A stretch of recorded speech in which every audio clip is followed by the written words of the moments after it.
We're about to go. This is over the 1300. And the starter takes hold of the button.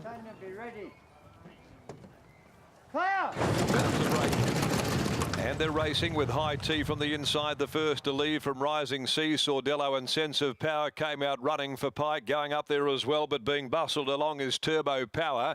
And they're being followed by Mater Remedy, pushing up near the middle, a length and a half to Niachi. Off the track, Chancery in the early part, followed by There at 5, Scarlet Speeds to Starbound, and the ex-Victorian Reedy is last. Wheeling out of the back and going along by the 850. And the leader now, as they come down the side, Sense of Power took up the roll and led from Turbo Power. Mater Remedy having to work a little wide. Down on the inside, travelling fourth is Sordello. Rising Sea back in the middle is fifth, and then Chancery there at 5. On the rails to High Tea, coming past the 500 post and being followed by Niachi and Starbound Reedy. Mater Remedy back towards the rear. Coming around the corner, they'd straightened up on the point of the home bend. And the leader is Sense of Power for Pike. A length and a half in front, Turbo Power. Over on the inside, then Sordello under heavy pressure, followed then by Rising Sea. Down the outside, the former Victorian Reedy, and there at 5 with a run, but Sense of Power still the horse to catch. At the 100, Sense of Power in front. Sordello down on the inside, but Pike is going to get Sense of Power home. A double for him. Sense of Power wins it from Sordello. Turbo Power third in. Fourth is there at 5 from High Tea. Made a Remedy. Rising Sea battled. Reedy's run came to an end. And then came Niachi a long way back behind those when they'd pulled up. Starbound back there with Mater Remedy, and with those as well as Chancery. Sense of Power there, taking control of matters really early on. Pike, he worked across the mare from her outside gate. She'd found the top, and she was able to dominate matters from that point on. Sense of Power second up, also getting back on top of the firmer ground here, and gives William Pike the second leg of a winning double, beating Sordello. Turbo Power and there at 5 will weigh in fourth place. That a winner is raced by Andy Phelan, mare by Discorsi, and out of Crow's Nest, trained by Adam Durant, a double for Adam this afternoon, with William Pike aboard. 381.70. Sordello second in by Ballastrini from Pari Passu. Keith Mifflin, Joey Azzopardi, and Turbo Powers by Vital Equine from Absolute Pleasure. Stephen Parham riding there for his father Neville.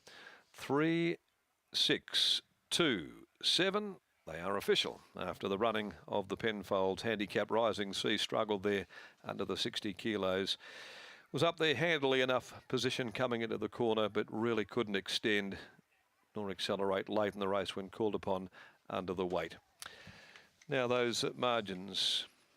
2 lengths and a long neck. 118.81. There they'd run for the 1300. The next event today will be the running of the Devil's Lair Handicap. It's over 1,650 metres at 3:20. Sean O'Donnell will ride number 11. That's the late change on My Naughty Blonde.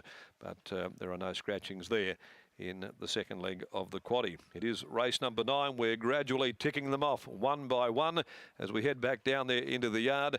And this is winner number 2 for the day for W. Pike as he returns aboard the Durant train. Sense of Power, Gareth. Yeah, Sense of Power. Adam Durant brings up a double, and we're having a chat before, and you made a mistake with this horse. You said first up, and obviously you've fixed that problem. Yeah, she's a coat hanger sort of type, and she come in from the paddock. We sort of try to get a heap of weight on her and feed her up, and she's been like that all prep. She's looked good, but yeah, probably needed to be a bit cruel and get that weight off her, and she looks much better to the races today. She's back to that bit of a ugly tight look, which you know, the old story, you never see a fat person win a running race, and sometimes you're being cruel to be kind. But yeah, look, she's stripped much fitter for that run, and she come on pretty well. She travelled like the winner. Yeah, and she'd worked like the winner. She was probably the worker of the day last Friday, and they've all been saying that she's come on. So everything looked in order, and she got away with a nice roll in front. Well done. Thank you. Here's Willie Pike and Brittany Taylor. Congratulations, Willie, bringing up a double. Tell us about this run from the outside alley. Did you always think you'd find the front? No, not at all. I thought Chancery, and there was one other one there I thought would have more speed than me. I wasn't sure where I was going to get, but she just jumped so fast. I think 2 strides after I was out the gates, I knew that was my spot. I always thought she was a bit weak in front of this horse. I actually mentioned that to Adam. I said, oh, she's a bit weak when she's in front, but not today. She took me for a ride. I just had to hang on. Definitely not right about that one. When you approached the corner, do you always feel like she had enough under her that she'd travel all the way to the end? Yeah, I know she's a game horse. I know she does give me what she's got, but I did think I was a sitting duck, and I was waiting for him to come past me, but nothing could today. Definitely couldn't. Congratulations.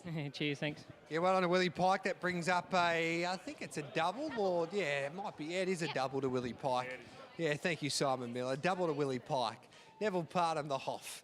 He just walks past me. We'll be back before race number 9, and that will be the second leg of the quadrella here at Belmont Park.